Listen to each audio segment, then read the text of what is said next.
Thank you for the opportunity to be here, albeit via video today. It is truly an honor to present to the National Property Inspectors Organization. I have been a long time admirer, and working with Chris and Sydney and Kimberly and John have really reinforced my positive impression of your organization. My name is Kathleen Kuhn, and I have been involved in the home inspection industry for over 30 years. I started in the business booking inspections on weekends when I was in high school for my father's home inspection organization. After college and a few years in corporate America, I moved back to the East Coast and opened up one of the first Housemaster franchises. I became the president and CEO of Housemaster, where I ran that organization for 20 years. My husband of 36 years is also a home inspector. My younger son is a home inspector. So I've got a great appreciation for what you all do every day. My talk today is on the evolution of home inspections. And I'm very excited to talk about this topic because I've really had a front row seat to this evolution. I hope you can appreciate and enjoy this talk. When we look at the evolution of the home inspection industry, there are really 5 components that have had the most impact on where we are today, and I believe on our future. And that is the people of home inspections, the association of home inspections, the regulation around home inspection, the technology involved in home inspections, and the overall business of home inspection. And I'm going to touch on all of these 5 components. John Hine, to many in the home inspection industry, is known as the first home inspector. John put his first ad, or probably the first ad, promoting home inspections in a local paper in Baltimore in 1968. He was promoting a $35 home inspection. And John was a builder in the Baltimore area and really saw the value and the need for home buyers to understand the condition of the house that they were investing in. And again, this is what spurred this concept of home inspections. Interestingly enough, John actually did an inspection for Ralph Nader, who was really building the awareness of consumerism in the United States back then. So it certainly was no better story about buyer beware than when it came to home buying. I thought we would take a quick peek at what a $35 home inspection report looked like. I think the price was probably fitting. And while John Hine may have been the first home inspector, there were a number of individuals or people that were true visionaries early on in the industry. And very fittingly, Alan Carson and Bob Dunlop from Carson and Dunlop in 1976 were certainly ahead of their time. Ken Austin founded Housemaster in 1979, and he was my father and the first company to franchise in the home inspection industry, really building awareness of home inspections on the East Coast.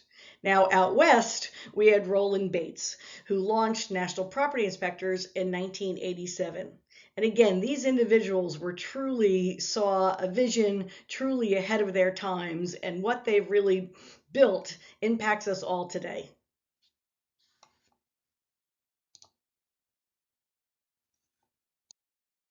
One of the challenges that the early fledgling home inspection companies were facing was there really was no awareness of home inspections, there were no standards, there were no criteria for home inspections, and therefore the service really lacked some credibility. And certainly it lacked consistency. So Ken Austin actually wrote a letter to some of the all new home inspection companies along the East Coast and recommended they meet and start discussing the development of a standards of practice. And that's exactly what they did. So this early group, the charter members of what became the American Society of Home Inspectors, met from 1975 to 1976 on a regular basis at Rutgers University and knocked out the first ASHI standards. And that was then the first trade association in the home inspection industry. That same year, on the West Coast, a group of fledgling home inspectors also saw the need to develop standards and put together criteria, and they launched the California Real Estate Inspection Association, which is still one of the largest or the largest state association in the industry. A number of other state associations started to develop, but really one that has been most prominent, secondarily to California, would be the Florida Association of Building Inspectors, which was launched in 1984. The National Association of Home Inspectors was launched in 1987, and to some extent is not very active anymore today. In 1990, InterNACHI was formed, and of course has become now the largest home inspection association in the industry. Canada has also been represented by an association with the launch of the Canadian Association of Home and Property Inspectors. Texas was the first state to implement a pretty aggressive licensing for home inspectors, including a standard inspection report format. But it really took about 10 more years for the ball to get rolling for many more other states to get on board with some kind of regulation or some kind of legislation licensing home inspectors. And while the debate whether licensing and regulation is good or bad for home inspectors is just that, it's probably a good debate. Most would agree that having some basic standards for training and for insurance, for example, have been good for the industry. Technology has had a huge impact on how the home inspection industry works. And it was, again, Carlson Dunlop leading the pack with the launch of Horizon inspection software, the first report writing software back in 1987. It wasn't until 1995 that HomeGauge came on the scene and again started to really build momentum in terms of computer generated reports. A number of other big companies obviously started to launch their software packages, and then in 2000 ISN was launched, and that wasn't a report writer. That was the first software that was designed to help inspectors operate, schedule, and manage their inspection businesses. While technology was improving the deliverables for consumers and making it easier for multi-inspector companies to grow, and just overall every home inspection business to operate well, there was also growth in several other areas in terms of the evolution of the business. One was an expansion in inspection services. Then there was Move or other offerings, and even process features that use some of the detail or some of the data from the inspection report. When it comes to the expanded services, that was kind of a natural evolution. Septic inspections, wells, wood destroying insect evaluations, radon testing, mold testing. Sometimes we did material identification, thermal imaging, sewer scope, probably in the last 5 years have been one of the growing inspection ancillary services. And certainly there's more to come. But on a related but non-inspection offerings, you started to see in about the last 10 to 15 years, alarm programs or utility concierge offering, where companies will review, offer, and then schedule utilities for moving consumers, which make up a bulk of the home inspection customers.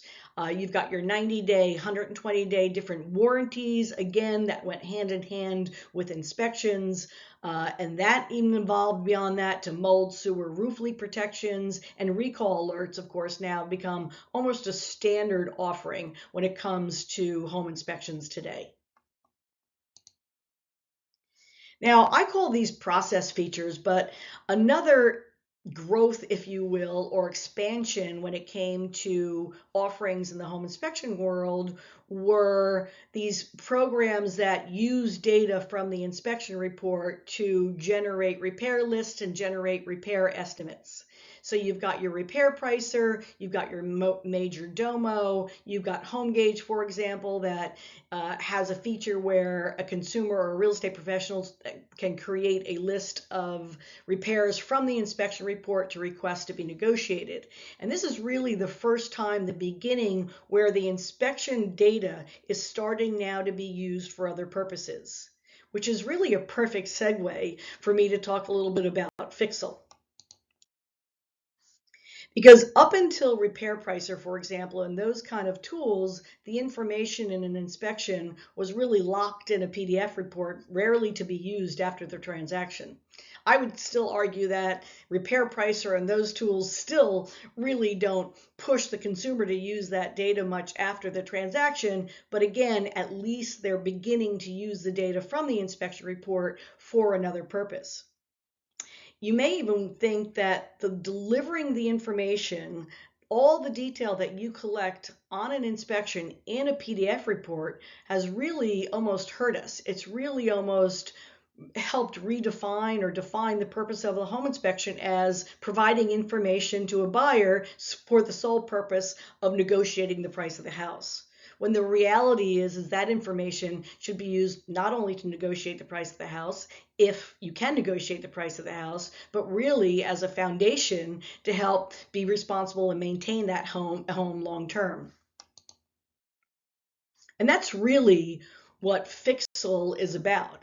It's about delivering more with every inspection and being able to take the data that you collect on an inspection, add to that and enhance that data, and provide it to the consumer in a format that they can use on an ongoing basis. There are 4 areas of Fixle that really stand out. One is the database. So Fixle helps inspectors collect data on major appliances in a home, and then we match that data that you collect with our database. That database is full of the critical information that home inspectors don't now deliver to consumers, which include manufacturer specifications, owner's manuals, recall alerts, installation documentation, dimensions, energy efficiency, and more. So all that information now is an enhancement, and it's useful information for the consumer as they transition to a homeowner and need to know how to operate those systems in their home or get them serviced or repaired. Fixle is easy to use because it's an app that uses the latest OCR technology. So you can actually scan a data plate of the appliance of the home, and Fixle will extract the model and serial number, which it uses then to go source that critical information. And Fixle helps you stay top of mind because the Fixle appliance report, as well as the Fixle app, is all branded to MPI. So a great way to grow rave reviews and future referrals. One of the most common questions I get when it comes to Fixle is what makes Fixle different than Recall Check? And that's a great question. First of all, it's choice. So an inspector has the ability to either scan the data plate of the appliance, and of course we'll extract the model number and serial number, take a picture of the data plate of the appliance and import it, or manually enter the model number and serial number of the appliance. Again, whatever fits your workflow or what's ever needed in the current circumstance. So if the lighting is low, maybe you might want to do it manually. If not, scanning is certainly the easiest way to do it, but it's your choice.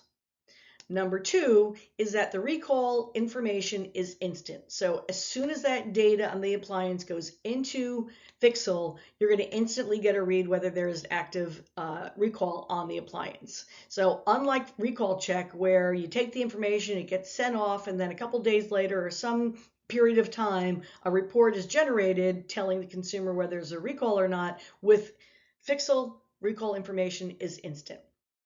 Also, very importantly, we hear this all the time, there's no data sharing. So your client information is not shared with anybody, the appliance information is not shared with anybody. Our business model is we charge you, you then pass that cost on and then some as an upcharge to the consumer. We don't sell your data, we don't share your data. You can have great peace of mind that that's not going to happen when you use Fixle.